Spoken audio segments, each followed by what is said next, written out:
دي الترميل أول مرة أطلبها.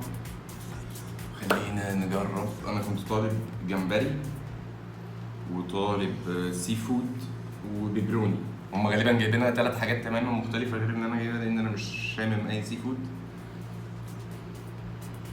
مش عارف هما بقى متلخبطين في الأوردر ولا إيه، بس مش مهم. المهم هي موجودة. أنا كنت جعان بصراحة ومحتاج آكل حاجة بالحجم ده. طبعا أنا مش هاكلها لوحدي، مش هاكلها كلها، يعني لو خلصت واحدة بس منها أبقى أنا كده جبار. أنا هدوق واحدة من كل ناحية، وأحلى طعم فيهم هقول لكم عليه، هقول لكم مكوناته، هقول لكم جواه إيه. بس أنا مش عارف اسم البيتزا إيه، لأن هم فعلا شكلهم ملخبطين. جايبين يعني دي تقريبا فيها فراخ، ودي أنا مش عارف دي بطاطس دي ولا إيه، أنا مش عارف برضو. شكلها فراخ برضو بس مقطعينها مكعبات، وجايبينها سبايسي وانا ما باكلش سبايسي. ودي انا مش فاهم بقى بصراحه، يعني دي ملهاش ريحه خالص. بيتزا هات انا جايبها من كريم، طلبت من كريم ناو، ده ابلكيشن بيوصل طلبات. كانوا باعتين لي اوفر 30 ريال خصم، والبيتزا دي هنا ب 65 ريال في السعوديه. واستخدمت كود 30 ريال خصم، بقت هو ما ادانيش 30 ريال خصم، معرفش ليه، اداني تقريبا 20 او 21 ريال وفي 10 ريال توصيل، فيعني دفعت 50 ريال في المنظر اللي انتوا شايفينه ده. وال 50 ريال في بيتزا هات تجيب لك بيتزاية واحدة من دول، يعني هي مدورة بس يعني هتجيب واحدة من دول، ممكن تبقى أكبر شوية أو ممكن بقى هنعرف بقى الديتيلز واحنا بندوق.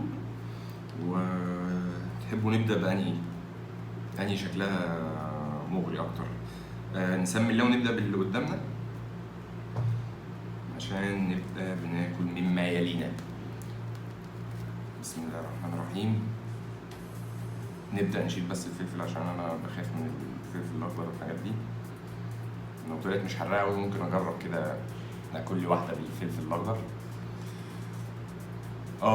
نسيت أقول لكم المشروب ده مش أنا اللي جايبه، هم اللي جايبينه. لقيت ده جاي معاها، دي 2.25 لتر، دي جايه معاها فري، معرفش ليه، يعني مش مكتوبه في الاوفر في البتاع على الابلكيشن، بس هي جت معاها كويس. ونقول بسم الله الرحمن الرحيم. نبدا بسم الله.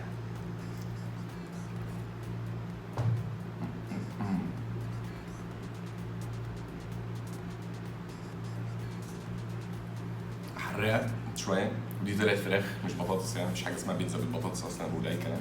حراقه شويه بس يعني متقبلها. حراقه بعد ما شلت الفلفل كمان، يعني ممكن يبقى في حاجه في المكونات، فانا مش عارف، ممكن يكون في حاجه في المكونات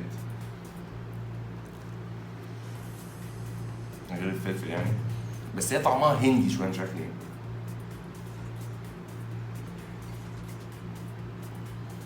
يعني فيها طعم هندي كده، انا ما بحبوش بصراحه. ما بحبش التوابل الهنديه، يعني انا مش طالب اي حاجه هندي يعني في الموضوع، بس هم غالبا عشان هي كبيره فادوني اي حاجه.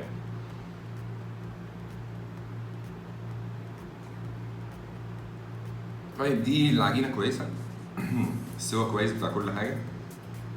السبايسز بس اللي عليها الهند دي مش عجباني، وسبايسي شويه برضو مش عجباني. فاحنا نبدا من على اليمين نشوف دي. بسم الله. ناخد حاجه من اللي عليها من الحشو ده عشان نعرف ده ايه. حاسس ان هي هتطلع فراخ برضو، الموضوع ده مضايقني مش عارف ليه. انا طالب اصلا سي فود.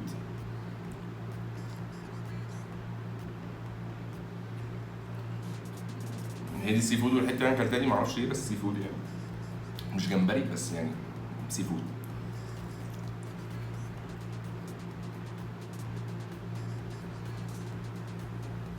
عليها بصل حلو. انا بحب البصل على البيتزا، الاسماك بالذات تونه وجمبري واي سي فود افضل بكتير جدا من اللي انا بدات بيها دي.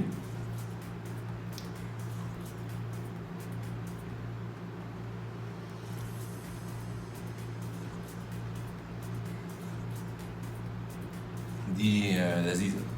غالبا هاكل من دي يعني، بعد ما اقفل الفيديو غالبا هاكل دي. نجرب التالتة برضه مش عارف ايه دي.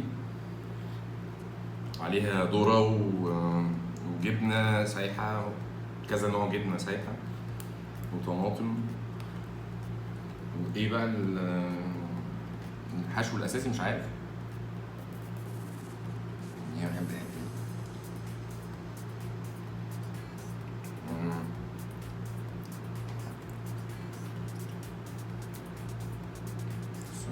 شكلها حلو. ندوق بقى بسم الله.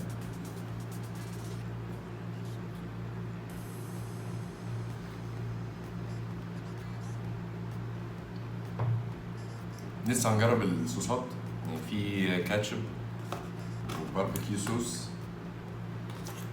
وصوص تاني كده مش عارف اسمه يعني، اسمه غريب كده مش فاكره، لونه يعني روز كده شويه.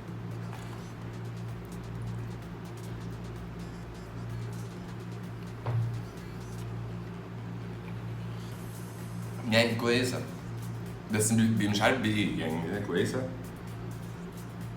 مش قادر اوصل هي بايه.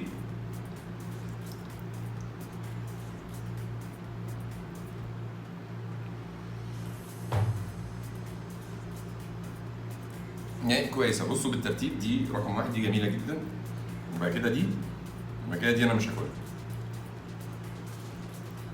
دي هديها لحد من صحابي هم قاعدين دلوقتي بيتفرجوا عليا، وطبعا كلهم بيرسموا على البيتزا دي، بس انا هاكل دي لوحدي، هاخدها والحق اكلها لوحدي اكني بصور يعني.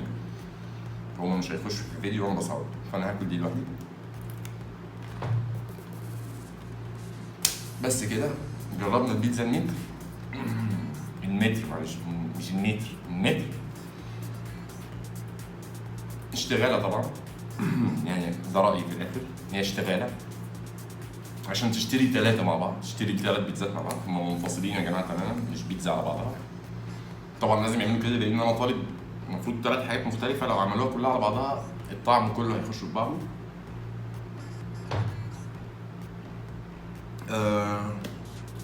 اللي بيحب البيتزا يطلب بيتزا اللي هو بيحبها لوحدها، اللي احنا عاملينه دوت محدش يعمله. يحب بيتزا هو بيتزا واحد، ومفيش بني ادم هيكمل كل ده لوحده. طبعا انت هتاكلها انت و2 3 اصحابك. اللي بيحب البيتزا يطلب بيتزته المفضله لوحدها، بلاش اختراعات. يا رب يكون الفيديو عجبكم. انا هلحق اكل البيتزا دي واشوفكم الفيديو الجاي. السلام عليكم.